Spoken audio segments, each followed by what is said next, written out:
Hello students, welcome back to my YouTube channel. आज के video में हम पढ़ेंगे बिजनेस लॉ में, जो कि आपका सब्जेक्ट है बीबीए फर्स्ट ईयर का फर्स्ट सेमेस्टर का। प्रीवियस वाले वीडियो में हमने परफॉर्मेंस ऑफ कॉन्ट्रैक्ट्स को पढ़ा था। आज के वीडियो में हम पढ़ेंगे टर्मिनल ऑफ कॉन्ट्रैक्ट, यानी कि टर्मिनेशन ऑफ कॉन्ट्रैक्ट। ठीक है, टर्मिनेशन का मतलब होता है डिस्चार्ज करना, कॉन्ट्रैक्ट को एक तरीके से मुक्त करना। ठीक, तो इसके बारे में आज हम पढ़ेंगे। ठीक है, तो टर्मिनल का मतलब क्या होता है? टर्मिनल का मतलब होता है एक तरीके से डिस्चार्ज कर देना कॉन्ट्रैक्ट को। तो ये हो गया आपका termination of the contractual relationship between और अमंग द एसोसिएटेड पार्टी। जैसे दो पार्टीज़ हैं आपस में, जब वो डील कर रही हैं तो वो क्या इस्टेब्लिश करेंगी? कॉन्ट्रैक्ट। जब उस कॉन्ट्रैक्ट को हम ख़त्म करेंगे तो उसका मतलब क्या होगा? उन दोनों के बीच में जो भी कॉन्ट्रैक्चुअल रिलेशनशिप बनी है वो उसका ख़त्म हो जाना, वो उस कॉन्ट्रैक्चुअल रिलेशनशिप से मुक्त हो जाना।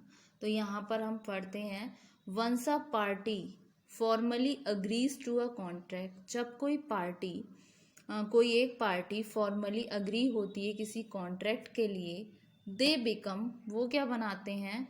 वो हो जाते हैं आपके liable under law to fulfil their contractual duties. तो अगर वो कोई कॉन्ट्रैक्ट बनाएंगे तो उस कंडीशन में क्या होंगे? वो उत्तरदायी होंगे लॉ के रिगार्डिंग फुलफिल करने के लिए जो भी उनकी कॉन्ट्रैक्चुअल ड्यूटीज़ हैं उनको। ठीक है, तो failure to perform the terms, जब हम वो फेल हो जाते हैं परफॉर्म करने के लिए जो भी टर्म्स कंडीशंस इंक्लूडेड होती हैं आपकी कॉन्ट्रैक्ट में, तो can result in a breach of contract. तो ये किस परिणाम में निकल कर आती हैं? ये निकल कर आती हैं ब्रीच ऑफ कॉन्ट्रैक्ट। ब्रीच यानी कि कॉन्ट्रैक्ट का उल्लंघन करना। ठीक है, और अदर लीगल लाइबिलिटीज़, और बाकी की लीगल लाइबिलिटीज़। तो एक कॉन्ट्रैक्ट को ये कहा जा सकता है कि वो डिस्चार्ज हो गया जब इट सीजेस टू ऑपरेट, ये सीज कर दे ऑपरेट करने पर, जब उसके राइट्स एंड ऑब्लिगेशन जो क्रिएटेड हो रहे हैं वो it comes to an end, जब मतलब एक तरीके से अंत हो जाए उनका। However there are some conditions, तो कुछ कंडीशंस होती हैं under which a contract can be legally terminated.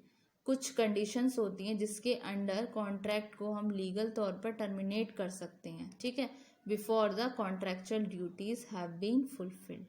ठीक, दिस इज नोन, ये कहा जा सकता है आपका termination of contract and may occur for many different reasons. तो टर्मिनेशन ऑफ कॉन्ट्रैक्ट क्या है? बहुत ही is governed by contract. Termination of contract govern by होता है कॉन्ट्रैक्ट लॉज के द्वारा, विच में very according to each individual state. तो फिर एक क्वेश्चन अराइज होता है, when is termination of contract lawful? क्या जो contract of termination of contract है ये लॉफुल है? तो उसका आंसर है, termination of contract is considered to be lawful. ये क्या कंसिडर किया जाता है? Lawful when a legitimate reason exist to end, जब कोई legitimate reason exist to end the contract before performance has been completed. ठीक है, तो कुछ कॉमन रीजंस होते हैं आपके टर्मिनेशन ऑफ कॉन्ट्रैक्ट के। बेसिकली आपके 3 रीज़न हैं टर्मिनेशन ऑफ कॉन्ट्रैक्ट के, जिसमें पहला आता है आपका इम्पॉसिबिलिटी ऑफ परफॉर्मेंस। ठीक है, तो इसमें पढ़ते हैं ये क्या बोलता है, fulfilling contract term is called, जब हम कॉन्ट्रैक्ट की टर्म्स कंडीशंस या जो भी कॉन्ट्रैक्ट में मेंशन है उसको हम फुलफिल कर रहे हैं तो उसको बोलते हैं परफॉर्मेंस। ठीक है, ऑफ कॉन्ट्रैक्ट। हमने प्रीवियस वाले वीडियो में पढ़ा था ना परफॉर्मेंस ऑफ कॉन्ट्रैक्ट। ठीक है, तो वो क्या कहलाती है? आपकी परफॉर्मेंस। सम सिचुएशन में मेक परफॉर्मेंस ऑफ कॉन्ट्रैक्ट। ठीक है, तो make performance of contract term impossible. For example, in a contract for a musical concert, मतलब एक एग्जाम्पल के लिए देख लिया हमने कि कोई कॉन्ट्रैक्ट है म्यूजिकल कॉन्सर्ट के रिगार्डिंग। द कॉन्ट्रैक्ट में समटाइम्स बी टर्मिनेटेड, ये कभी कभी टर्मिनेट हो सकता है क्योंकि if the performance become in capacitated या इनएफिशिएंट, तो इम्पॉसिबिलिटी ऑफ परफॉर्मेंस हो गई, मतलब उन्होंने कोई कॉन्ट्रैक्ट बनाया रिगार्डिंग किसी म्यूजिकल कंसर्ट के रिगार्डिंग, लेकिन जो कॉन्ट्रैक्ट बना, जो चीज़ उन्होंने उससे चाही उसमें बदले में, आउटपुट में, वो चीज़ उनको मिली नहीं, तो उस कंडीशन में क्या हो गया, इम्पॉसिबिलिटी ऑफ कॉन्ट्रैक्ट हो गया। तो ये क्या हो सकता है, टर्मिनेट भी हो सकता है उस कॉन्ट्रैक्ट का ड्यू टू दिस रीज़न कि इम्पॉसिबिलिटी ऑफ परफॉर्मेंस, वो पॉसिबिलिटी नहीं है, इनएफिशिएंट है परफॉर्म करने में उस काइंड की परफॉर्मेंस जैसा जिस पार्टी ने उसको हायर किया है, जो पार्टी चाहती है अपने यहाँ पर कॉन्सर्ट कराना, और जो पार्टी है जिसके थ्रू वो कॉन्सर्ट कराना चाह रहे हैं, वो पार्टी इनएफिशिएंट है उस परफॉर्मेंस में जैसा ऑथराइज पार्टी चाह रही है। ठीक है, तो ये हो जाएगा आपका इम्पॉसिबिलिटी ऑफ कॉन्ट्रैक्ट। अब नेक्स्ट पे देखते हैं। नेक्स्ट क्या बोलता है, इंस्टेंसेस ऑफ मिस्टेक, फ्रॉड और misrepresentation. If the contract was formed under conditions involving mistakes, misrepresentations और फ्रॉड, अगर कोई कॉन्ट्रैक्ट फॉर्म हो रहा है उन कंडीशंस के अंदर जिसमें इन्वॉल्व हो रही हैं आपकी मिस्टेक्स, मिसरिप्रेजेंटेशन और फ्रॉड, तो कॉन्ट्रैक्ट क्या हो जाता है, वो कॉन्ट्रैक्ट टर्मिनेटेड हो सकता है since it was not formed according to sound contract principle, क्योंकि ये जो परफॉर्म हो रहा है वो उस अकॉर्डिंगली नहीं हो रहा है, एक साउंड कॉन्ट्रैक्ट के सिद्धांतों के अकॉर्डिंग नहीं हो रहा। क्योंकि आप इसमें देख सकते हैं कि कॉन्ट्रैक्ट वो पहले से ही उसमें कंडीशन इन्वॉल्व हो रही हैं जिसमें आपकी कोई मिस्टेक की संभावना है, किसी मिसरिप्रेजेंटेशन की संभावना है, किसी तरीके के धोखे की संभावना है। तो उस कंडीशन में क्या है, जो आपका कॉन्ट्रैक्ट फॉर्म हुआ है वो उसके डिस्चार्ज होने के चांसेस हैं, वो टर्मिनेट हो सकता है। अब थर्ड आता है आपका condition breach of contract, contract का उल्लंघन हो रहा है, उस कंडीशन में कॉन्ट्रैक्ट आपका टर्मिनेट हो सकता है। In a contract both parties usually have duties to fulfil, मतलब कॉन्ट्रैक्ट में जो दो पार्टीज हो रही हैं उनमें भी ड्यूटीज होती हैं फुलफिल करने के लिए। If one party fails to perform, जहाँ पर एक पार्टी फेल हो जाती है परफॉर्म करने के लिए अपनी ड्यूटीज़, तो क्या होता है, द कॉन्ट्रैक्ट, तो उस कंडीशन में कॉन्ट्रैक्ट क्या होता है, मे बी टर्मिनेटेड हो जाता है।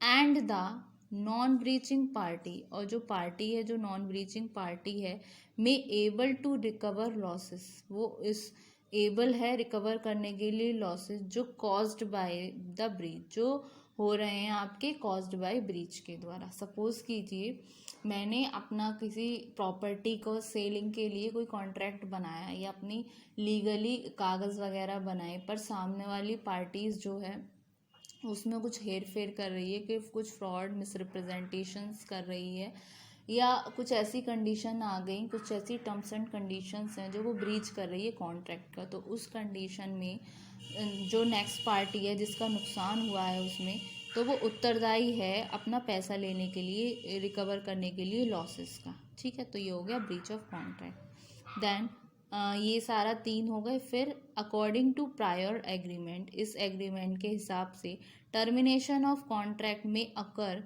If the parties had previously formed an agreement regarding contract.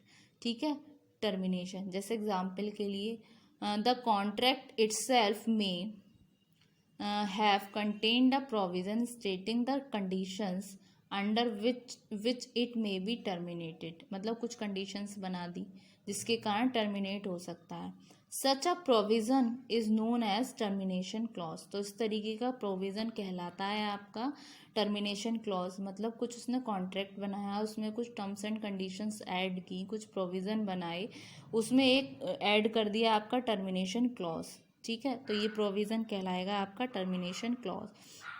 And is enforceable if both parties agree to the termination terms, और ये लागू जब होगा जब दोनों पार्टीज अग्री होंगी टर्मिनेशन करने में टर्म्स को। ठीक है, thus it is important that, तो ये इम्पॉर्टेंट है कि a contract be clearly written, के कॉन्ट्रैक्ट क्लियरली रिटन है, and that the parties thoroughly understand their contractual duties.